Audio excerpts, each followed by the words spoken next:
Good afternoon. It's your boy Marcel, people Black checking in. I know it's been a while, but this is Black Thoughts Radio.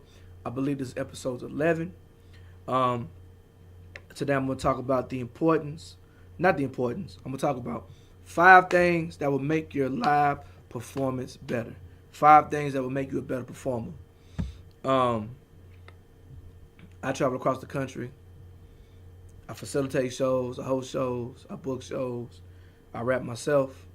I think I'm a very, very good live performer.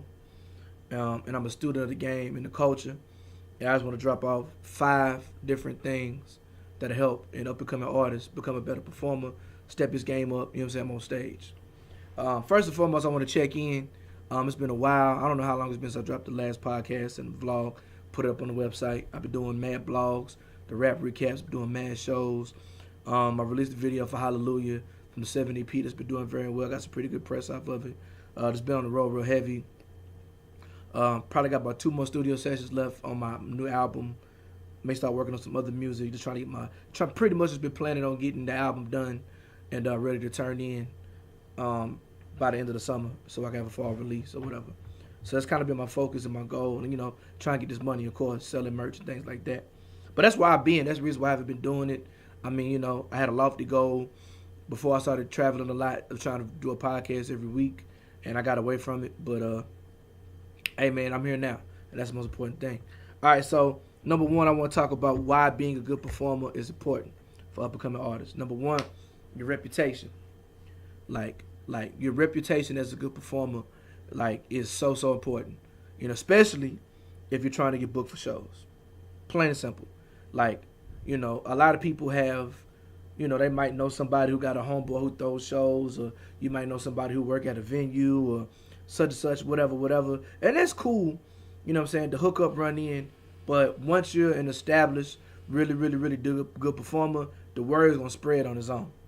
The word is going to spread on its own that we need to bring this person because he's a really good performer. He puts on a really good live show. He's extremely professional. He's easy to work with. He's going to entertain your crowd. Even if you can't bring a whole lot of people, you know what I'm saying? He's going to bring in a whole lot of people to watch. And the people that's there are going to enjoy what they see. You know what I'm saying? So just having a reputation of a good performer is super duper important. You know what I'm saying?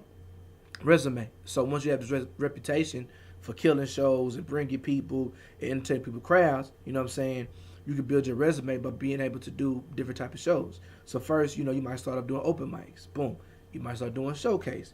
You might start doing open up on some concerts. You know what I'm saying? Local concerts might be one of the openers. Now, you know what I'm saying, when a bigger artist comes in town, you know what I'm saying, you might have the reputation, you know what I'm saying, so well that you can open up for a bigger artist. I remember the first big name artist I opened up for as a solo artist was Killer Priest. So I put it on my resume. So I hadn't even done that many shows, at that iteration of my career. But it's, hey man, you opened up for Killer Priest in New Orleans? Yeah, I did. You know what I'm saying? So having a dope resume, like on my resume, let's not get it twisted. You look at my EPK, I've opened up for Run the Jewels, Kevin Gates, Mobb Deep, Slum Village, Common J Electronica, KRS-One. So if I only did them 7 shows in my life, it makes it seem like I'm popping. You understand what I'm saying? So it's important, man, to work, you know what I'm saying, and have these things on your resume, because now once you leave your local scene and you try to reach out to these different booking agencies or venues or talent buyers, they can say, okay, well, if he's open up for these type of people, then he must be pretty good, or she must be pretty good, or they must be pretty good, or what have you. So it's important to have, you know what I'm saying, a dope resume, and that's how, being a great performer, you know what I'm saying, it's all is a part of it.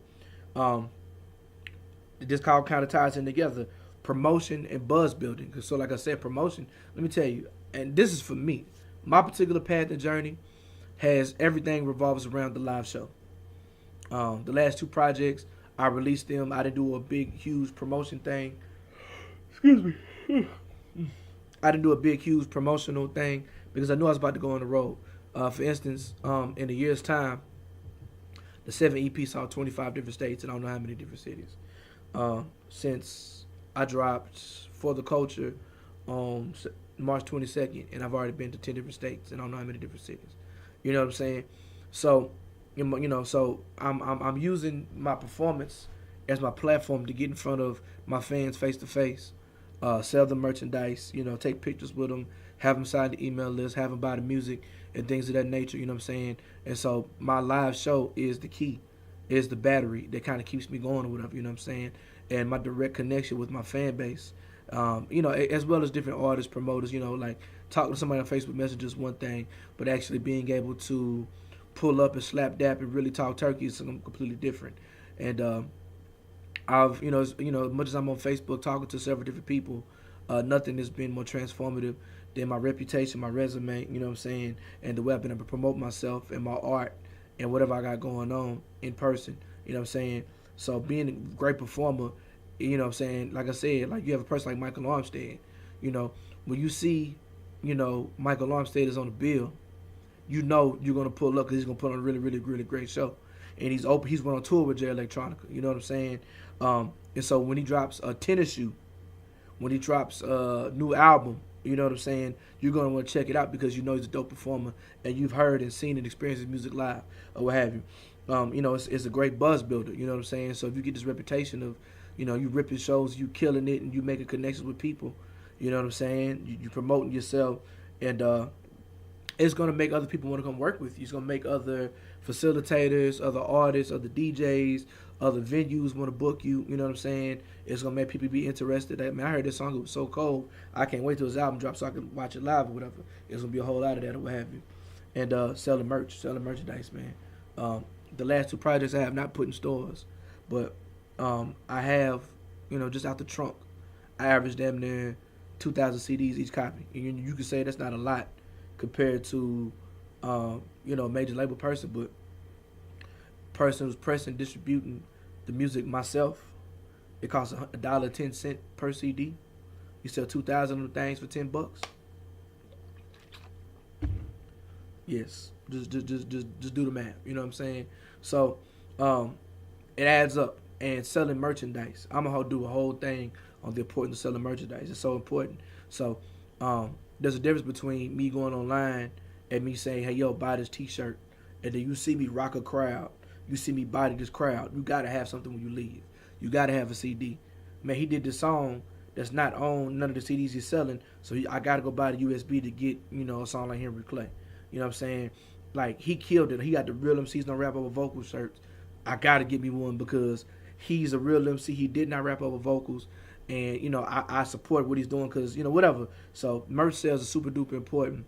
You know what I'm saying? And this is why being a good performer is important because it gives you the opportunity to build your reputation, build your resume, do proper promotion and buzz building, and, sell your merchandise. It is a lot of many different things. But I just want to break down because a lot of people, you say being a good performer, and a lot of times people see artists who kind of skip or they have the presentation that they're not doing all these foundational things or whatever, and so like a lot of young artists don't understand why it's important for every artist to do these particular things. So I just want to put that in context first. So number one, now I'm gonna get into 5 things that will make you a better performer. You know what I'm saying? Number one, research. Be a student of the culture. The best students always make the best grades. Period. Be a student of the culture. When I was dealing with a particular artist, he asked me who. I said, I ain't gonna say his name. I said, you need to go study Sky Zoo because y'all are similar performers. It's not so much on the animation and whatever. It's about connecting people with really, really dope bars, and you're not doing a whole bunch of moving around, but at the same time, you're not boring. You know what I'm saying? So do your research on the artist. For me, absolutely the person who I study is Killer Mike. I used to study a whole lot of different artists, but, there's a 400-pound black man, 6'4", rapping about, radical politics and street shit in front of a group of white people. Not me. I'm doing it too. But, seeing Killer Mike live in 2013 changed everything for me. He gave me a lot of pointers and tips that one day I'm going to share with everybody else. I might do a whole episode called Killer Mike Taught Me, but that's neither here nor there. But right after he did our show, he went to Atlanta at the Masquerade, Run the Jewels, like 2013 when they first dropped or whatever. It might have been August, whatever. It was in August 2013 because they did Baton Rouge August the 6th. So it was August 2013, maybe the 10th or whatever. It was shortly after they left Baton Rouge. and he put on a clinic of how a big black nigga is supposed to do conscious rap in front of white folks. Or, you know what I'm saying? Like, he put on a show, and I modeled a lot of my show after that, you know what I'm saying? So it gave me a good template of what I need to do to rock a crowd, how to get people energized as far as transitions and speed and pace and length of your set. You know, when to talk, when to shut the hell up and just rap, when to do call and response, when to pull out different songs, song sequencing, things of that nature. So do your research. Do your research on who, or the type of, how you want the crowd to respond. You have to know who your crowd is. You know what I'm saying? So do your research. Do your research. Even for me, like if I know I'm about to go on tour with an artist who is incredible this summer, so I'm watching him. I'm doing YouTube clips of his live feed.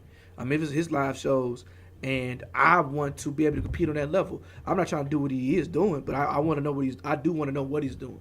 You know what I'm saying? So just be a student of the game. Go back and just go look at old Apollo shows, or look at the old '90s rappers perform, or go to them. Those are really, really good. Like it's a dope video. A lot of the In Living Color hip hop performances are really good, but there's a dope video on Apollo with LL Cool J performing 5 4 3 2 1, 4 3 2 1 rather, with Meth and Red and DMX, and I want you to watch when DMX comes out.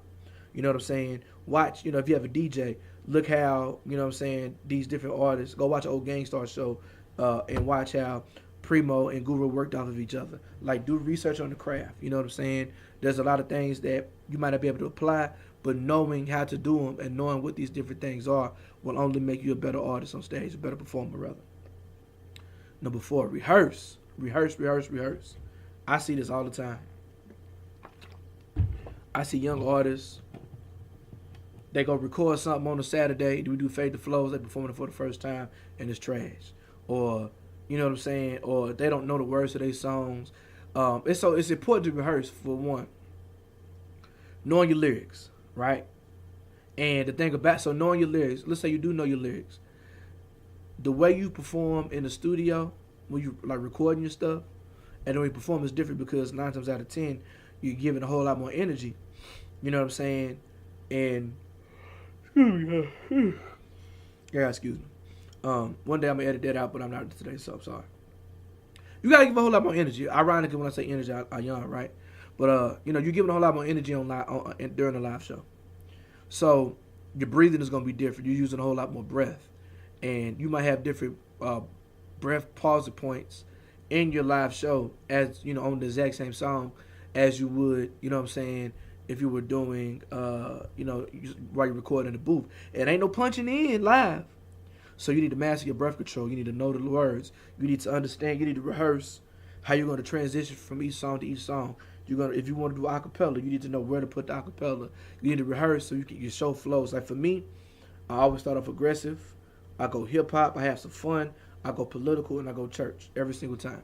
That's my formula. That's my method. That's how my shows are structured. And so sometimes I might start with God MC. Sometimes I might start with Bad Man. Sometimes I might start with Boss. Sometimes in the middle, it might be Principles and Standards when I'm doing the hip hop stuff. Or sometimes it might be Henry Clay. When I'm doing the fun stuff, it might be 8, or it might be Black Guy Fresh. When I'm, political, it might be Where I Stay, or it might be Hallelujah. You know what I'm saying? Church, it might be Cry Freedom, it might be Stand Whisper. Either way it goes, I need to know exactly how this is going to flow every single show. So I know what I'm about to do. I know that I'm going to talk in between. I know I'm going to talk before I do Hallelujah to preface the record. I know that songs I'm going to run into. And so that's part of having a polished stage show is rehearsing and knowing every single thing that you're going to do when you get on stage before you start, and having a plan B just in case you forget. Just because if I don't forget this rhyme, I got a freestyle I can kick, or I got a written I can kick, or acapella I can kick. If I forget this rhyme, I have a Rolodex of call and response phrases I could do, and you'll never even know I messed up because I practice every single variable. It's like like the end game, or like Dr. Strange. You know what I'm saying? I've seen all the different variables, right? I'm looking at all the different ways that things can go, and you know what I'm saying. In the case of something doesn't go right or whatever. When I did the Culture of Everything Baton Rouge show on Henry Clay, probably midway through the first verse, the beat goes out. It doesn't come back on. And I'm able to finish the whole song damn near a cappella, at least 80% of the song a cappella because the song was so well rehearsed. I know it like the back of my hand. I did the hook and everything. We rocked everything, you know what I'm saying? Because that's what MCs do, you know what I'm saying? So make sure you rehearse. Make sure you know your words to the records. Make sure you know your breathing points. You understand transitions. I'm sorry, y'all. Your transitions and things of that nature. Know your music. Know your performance. You know what I'm saying? It's super duper duper duper important that, you know what I'm saying, that you know your music like the back of your hand. And because the worst thing it is, because what happens is, it's like, you know, when you have to think about what's your next word or your next line, you're gonna fall off the beat. You're gonna mess up. There should never be a question. Like, once you're rapping, you should know your music. You should be so confident that you know the lyrics or whatever that it should be like autopilot. Like, I'm still learning culture over everything. Like the song, I'm still learning culture over everything. A song like Henry Clay, that's like 9 years old, 8 years old. I know this song like the back of my hand, and I can run it easily. You know what I'm saying? Culture of everything. I hope the beat don't go out. You feel me? But that just on me to rehearse it more, and I am. I'm getting more. I'm getting better with it. So like, I mean, so if you don't have a show during the week, spend 20 to 30 minutes running through your songs every single day. Pick 4 songs and run through them twice in its entirety over while you're riding around. You know, if you have a show that week, spend about maybe 2 hours, you know, during that week kind of running through your stuff, knowing exactly what you're gonna do. And even if you get to a stage and the crowd reacts differently, you know, it's easier to make adjustments when you're confident in what you do. You know what I'm saying? So rehearse.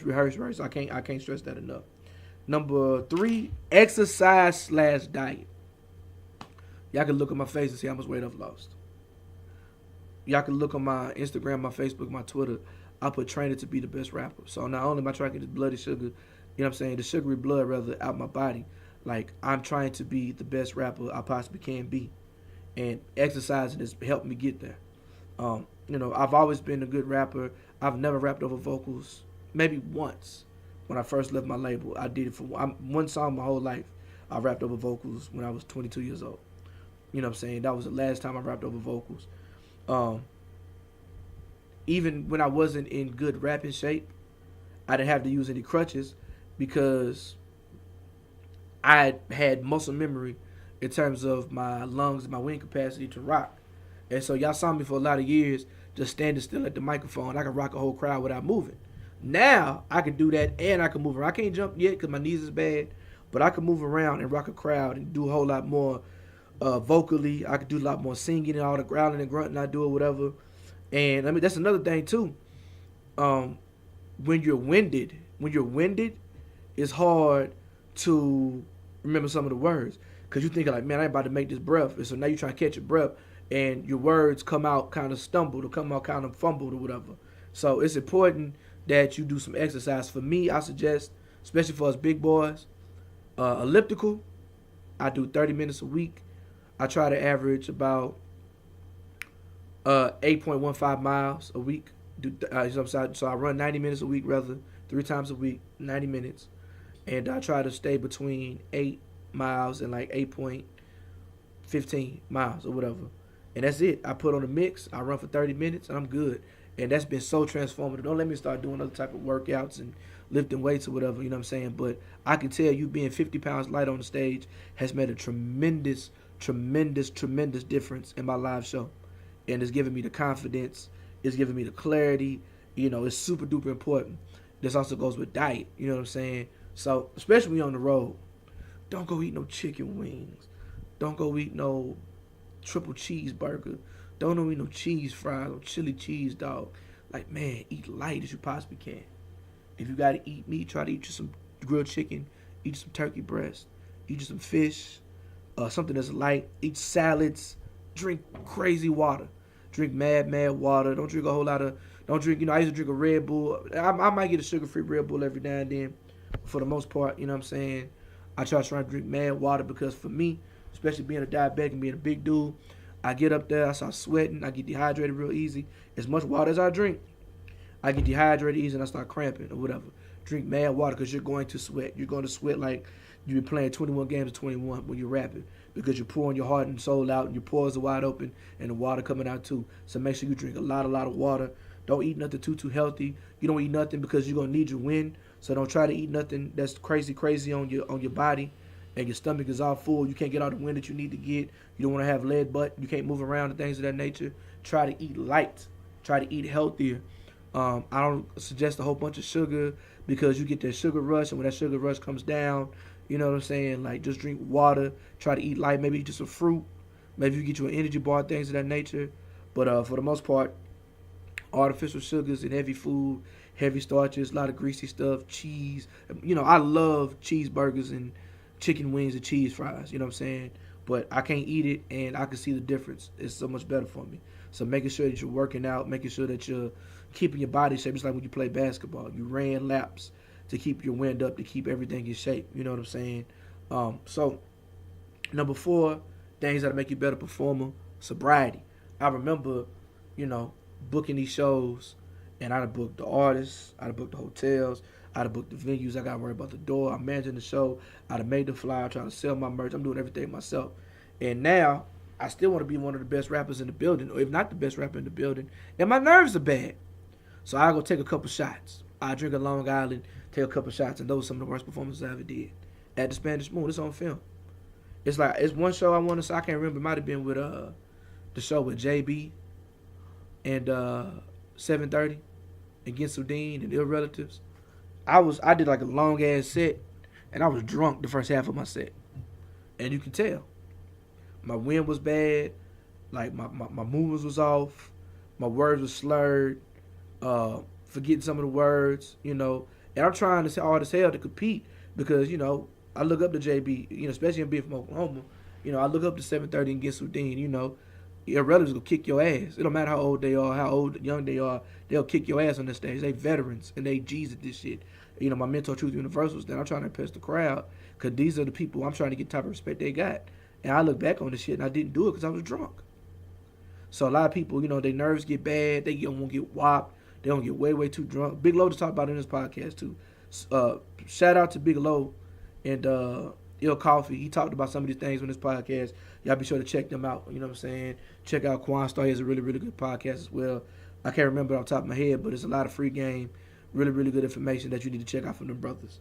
But yeah, so like, you know, you want to get zooted. You know, the young kids like to take all the pills that Future likes to take. I mean, I'm telling you, clear your mind. Every now and then, I haven't done it. Like I told myself, once I drop the EP, I said I'm not drinking again until the album drops, and I might not start drinking back again at all.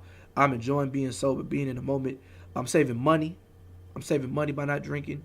You know, you might get $200 guarantee, but you just spend $50 at the damn tab, a bar tab. You know what I mean? Even with half off drinks. So you killing your own bread. And now you going to the next city and you tired as hell. You dragging, you got a headache, you hungover. That ain't no fun. So sobriety, kids, I know you don't want to hear this, even my older people, but I'm telling you, I feel like I'm performing better than I ever have. And these are some of the things that's really helped me. Exercise, diet, and sobriety. You know what I'm saying?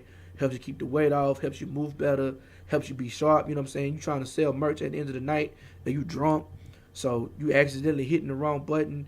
The t-shirts for 10, you charging them $1, or a nigga stealing from you, or all type of shit. You know what I'm saying? Whatever. You trying to find, you looking for that one medium through all the different shirts. It's taking you forever because you're drunk. You're not paying attention to your fans in the audience. You know what I'm saying? Because you're drunk. You're not promoting your stuff. You're not shouting out your social media. You're not doing whatever because you're drunk or you high. Like, sobriety is important. I know I sound like an old man, but I'm telling you, it's going to make everything a whole lot better. Number 5, last but not least. Y'all already know what this is, man. This is going to get a special podcast one day, too. Do not rap over your vocals.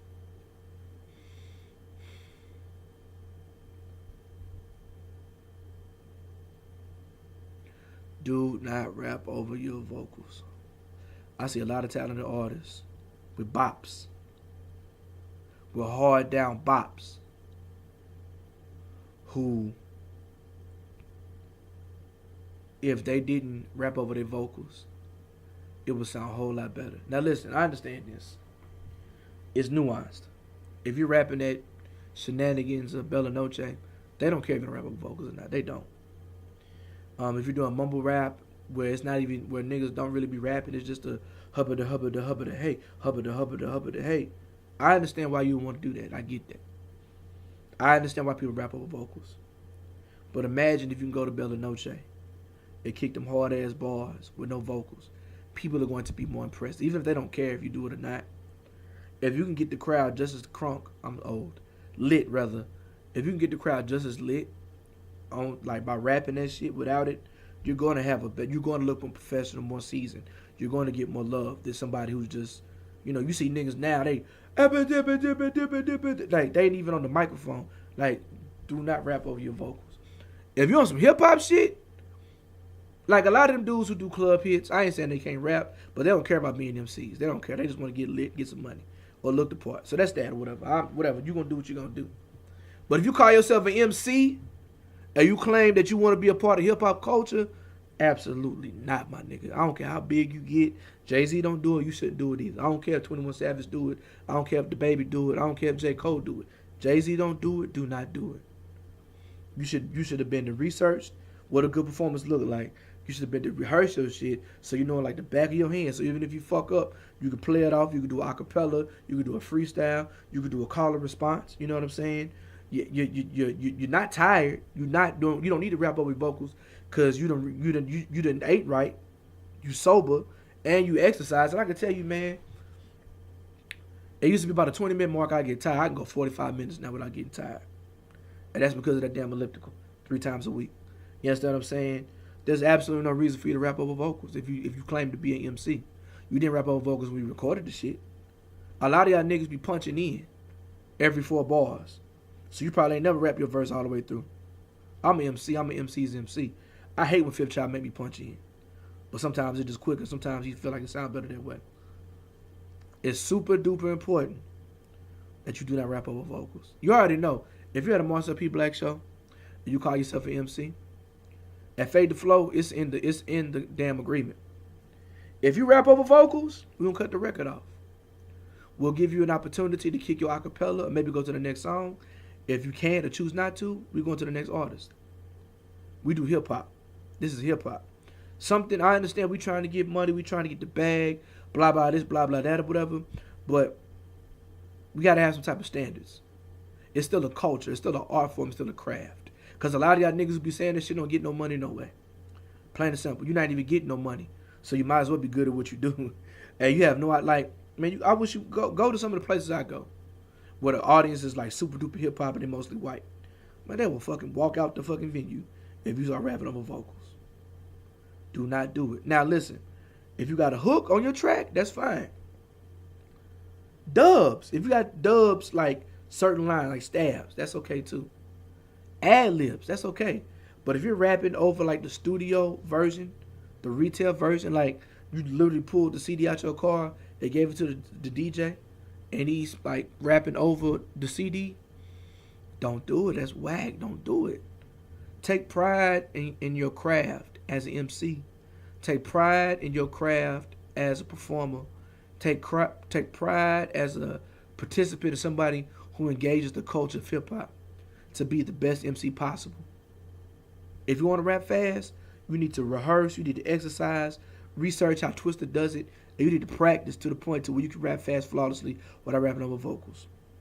The reason why Fade the Flow puts out some of the best artists is because even the young boys who do the turn up, and it's not even so much about rapping. They might do some mumbles, they do it without vocals, and they stand out everywhere they go. I get so many Fade the Flow alumni hit me up when they do a show out of town. I'm like, yeah, you're right. I was the only person not rapping on vocals, and I got the most love. Y'all don't know, these promoters, when I send y'all out of town, these promoters call me back like, yeah, man, I could tell they came to your school, wasn't nobody rapping on vocals, and they ripped it. Shout out to Ira. When I went up to Tulsa this last trip, man, Steph raved about y'all, how well y'all did up in Tulsa. As y'all could tell, you know what I'm saying, like we doing something. And I'm not taking all the credit because a lot of y'all are super duper talented. But around Baton Rouge and even around the country, I'm known for being anti-rapping over vocals. And it's not to be an asshole, even though I do joke about it and troll about it a lot. It's truly to make sure that everybody's the best MC possible. Not rapping over vocals will make your performance better. I've never heard somebody say, man, I wish that nigga would rap over vocals. But I've seen niggas walk out and not fuck with niggas at all because they rapped over vocals. So I'm gonna do a whole podcast over there, 30 minutes straight of me waxing poetic about why it's important for people not to rap over vocals. So let's go back. 5 things that'll make you a better performer. Researching the type of performer that you want to be. Researching other performers who are similar to you so you can learn the tricks of the trade. You know what I'm saying? Rehearsing. Knowing your music. Rehearsing your set. Knowing every single word. Rehearsing what you're going to do in case you get something. Your call and response, your acapellas. Just rehearsing and being prepared. Preparation is so key. You know what I'm saying? When you hop on the stage. You exercise, your diet, working out, getting your cardio up, getting your lungs up, getting your body acclimated so if you want to jump around and move on stage, eating better so it's not sitting on your stomach, you can breathe, you can move around, you ain't like you got lead in your ass or what have you. Sobriety, not being too whopped so you can be present, so you can connect with the crowd, so you're not being an asshole on stage or in the crowd. When people come up to you to your merch table, ask you to take a picture, you're not being a jerk because you're being an annoying drunk asshole. So sobriety is important, and y'all gonna hear me talk about this so much or whatever. No rapping over vocals. You know what I'm saying? Those are the 5 things that are guaranteed to make you a better performer. Before I go, I want to promote a couple different things. May 11th, which is today's Friday, so that'll be next Saturday. I'll be in Atlanta at 992 Gallery, Music in the Mill, along with Ever Ready Raw, Quan Star, Mighty Mo Better. You know what I'm saying? May 25th, I have the Coach Over Everything stage in Tulsa, Oklahoma, at the World Culture Music Festival, or what have you. May 19th in Baton Rouge, Fade to Flow Sundays. We got Bullet Jones, who just dropped an incredible album. He's going to be performing, as well as my man Mr. Burns from Tulsa, Oklahoma. So, we just doing hip-hop, man. I ain't going to tell you about June yet, because I'm still planning on June. But, I released the project about 6 weeks ago for the culture. It's finally on all streaming platforms or what have you. Of course, MarcelPBlack.bandcamp.com, MarcelPBlack.com. The new video Hallelujah is on MarcelPBlack.bandcamp.com. It's on MarcelPBlack.com. Definitely on YouTube or what have you. I got new merchandise on MarcelPBlack.bandcamp.com. I got the Real MCs Don't Rap Over Vocals tees. I got the limited edition for the culture artwork T-shirt or what have you. What else I got? I got the Black Experience USBs that has every single project I've ever dropped, including 5 music videos on it for $20. So y'all come order, y'all come shop with me. Thank you guys for listening. I apologize for being gone for a while. Oh, also, man, I've been writing there. I've been blogging every single event show I've done. I'm too behind, but go to MarcelPBlack.com. Check out the rap recap. It's really, really fun to write those things. I write about every single city, the good, bad, and the ugly of what it's like being an underground independent touring artist. Also, most importantly, go to MarcelPBlack.com and listen or watch this podcast right here, Black Thoughts Radio, MarcelPBlack.com. This should be up in probably about a day or so, because I got to travel this evening. But what you need to do is, if you just want to see my pretty face, like I always say, you go to Maroon Music /Maroon Music 1 to see the vlog version, which you're watching right now. If you are, thank you for watching, or what have you. Or if you're a streamer, you like to do it while you cutting grass or washing dishes or whatever, doing laundry, go to Black Thoughts Radio, on Mixcloud.com and check it out, man. I appreciate everybody who's been listening. Even though this is really not edited, nowhere good. You know what I'm saying? It's really, really raw, coming straight off the top of my head. I take notes. But just, what I'm saying? I'm trying to make it shorter, but I don't really do a good job making it shorter. But I really appreciate y'all listening. For people who tell me that I'm dropping some gems, thank you. I'm always looking for feedback. I'm always looking for things you want to talk about. I'm even down for a friendly debate, you know what I'm saying, if you don't agree with me, or whatever, because this is just from my experiences or whatever. I'm going to try to start doing my interviews and things of that nature soon, but right now, this is for like all my young boys, all my young homegirls who MC up-and-coming artists, and you're just trying to find a way. I love my hobby, freedom.